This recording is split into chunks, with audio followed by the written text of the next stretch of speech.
ধুলো জমা চেয়ার, দেয়ালে কাদা ও অন্ধকার পরিবেশ দেখে ভুতুড়ে বাড়ি মনে হলেও এটি বান্দরবানের অরুণ সার্কি টাউন হলের চিত্র।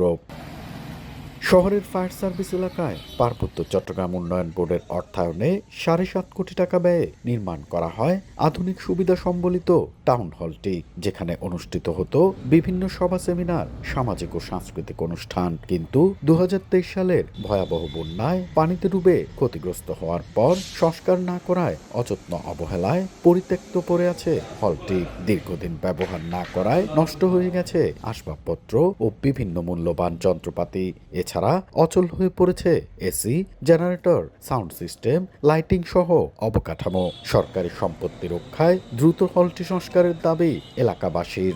হলরুমটা অনেক সুন্দর ছিল, এটা বাংলাদেশের মধ্যে অনেক বিখ্যাত একটা হলরুম, কিন্তু পরিচর্যার অভাবে, এই সংস্করণের অভাবে এই হলরুমটা অচিরেই নষ্ট হয়ে যাচ্ছে। এটার জন্য আবার ঠিক করা হয় যাতে এখানে আবার কালচারাল বিভিন্ন প্রোগ্রাম করা হয়। এদিকে জনবল সংকটের কারণে টাউন হলটি পরিচালনা করতে না পারায় রক্ষণাবেক্ষণের জন্য জেলা পরিষদকে চুক্তিতে ভাড়া দেওয়ার কথা জানায় পার্বত্য চট্টগ্রাম উন্নয়ন বোর্ড। বন্যায় নষ্ট হয়ে গিয়েছে, তার সংস্কারের জন্য জেলা পরিষদকে মৌখিকভাবে জানানো হয়েছে।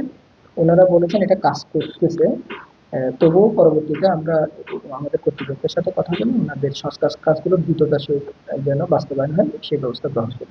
২০১৭ সালে আধুনিক অরুণ সার্কি টাউন হলটি নির্মাণ করে পার্বত্য চট্টগ্রাম উন্নয়ন বোর্ড। এম এ জাকির, সময় সংবাদ, বান্দরবান।